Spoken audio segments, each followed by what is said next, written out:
एक छोटे से गांव में एक किसान था जिसका नाम था रमेश। उसकी जिंदगी किसी दर्द भरी गीत से कम नहीं थी। खेत की फसल बार बार बर्बाद हो जाती और जो थोड़ा बहुत उगला उसे बाजार में सही दाम नहीं मिलते। उसकी पत्नी गंभीर बीमारी से जूझ रही थी और बच्चे अक्सर भूखे सो जाते।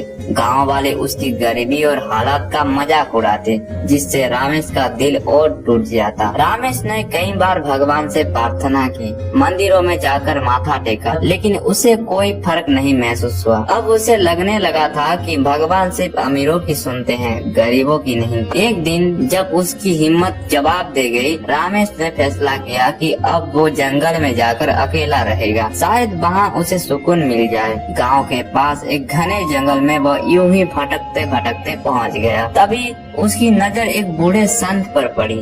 संत का चेहरा शांत था और आंखें जैसे सब कुछ जानते हो। संत ने रमेश की ओर देखकर कहा, बेटा तुम इतने दुखी क्यों हो? रमेश के दिल का दर्द जैसा फट पड़ा। उसने अपनी सारी परेशानी संत के सामने रख दी। फसलें बर्बाद हो रहे हैं, घर में भूख प्यास है और ऊपर से लोग ताने मारते हैं। उसकी आंखों में आंसू थे। संत ने उसकी बातें ध्यान से सुनी और फिर मुस्कुरा के कहा, तुम्हारी परेशानियों का हल गणेश भगवान के चरणों में है। अगर तुम सच्चे मन से गणपति की पूजा करोगे तो भगवान तुम्हारी पुकार जरूर सुनेंगे। संत ने अपनी झोली से एक छोटा सा गणेश जी का मूर्ति निकाली और रमेश को देते हुए कहा, इसे घर ले जाओ और रोज इसकी पूजा करो, सब ठीक हो जाएगा। रमेश ने संत की बात मान ली। उसके पास खोने के लिए कुछ बचा नहीं था, तो उसने सोचा आखिर उम्मीद है, इसे ही आजमा लेता हूँ। वह मूर्ति लेकर घर लौटा और एक छोटे से कोने में उसने गणेश जी की स्थापना की। अगले दिन से ही उसने भगवान गणेश की पूजा शुरू कर दी। शुरुआत में उसकी भक्ति में कोई विशेष भावना नहीं थी, बस एक उम्मीद थी कि शायद भगवान उसकी सुन ले। लेकिन दिन बीतने के साथ साथ पूजा में गहराई आने लगी। हर सुबह वह भगवान से दिल खोलकर प्रार्थना करता। कुछ दिनों के बाद उसे छोटे छोटे चमत्कार दिखने लगे। फसलें जो मुरझा गए थे वो फिर से हरी भरी होने लगे। उसकी पत्नी की तबीयत धीरे धीरे ठीक होने लगी। बच्चे भी खुश और हंसमुख दिखने लगे।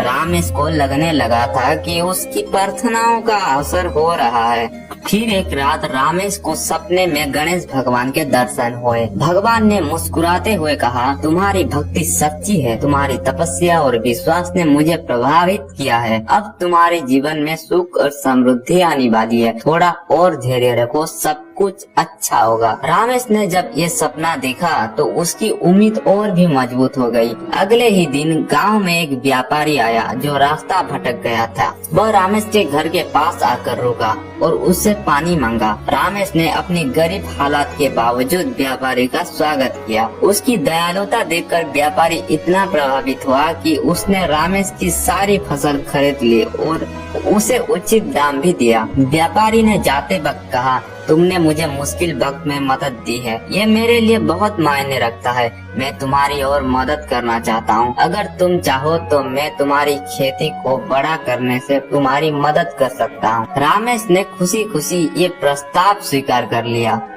अब रमेश के दिन बदल गए थे। खेती में उसे बहुत फायदा हुआ और गांव के लोग जो कभी उसे ताने मारते थे अब उसकी इज्जत करने लगे। लेकिन रमेश ने अपनी सुख का घमंड नहीं किया। उसने गांव में एक बड़ा सा गणेश मंदिर बनाया जहां हर कोई आकर भगवान की पूजा कर सके। वो जान गया था कि सच्ची भक्ति और धैर्य का फल भगवान जरूर देते हैं। बस सही समय पर रमेश की कहानी अब पूरे गाँव में मशहूर हो गयी। लोग उसे देख कर कहते हैं, देखो गणेश भगवान ने इस गरीब किसान की किस्मत बदल दी।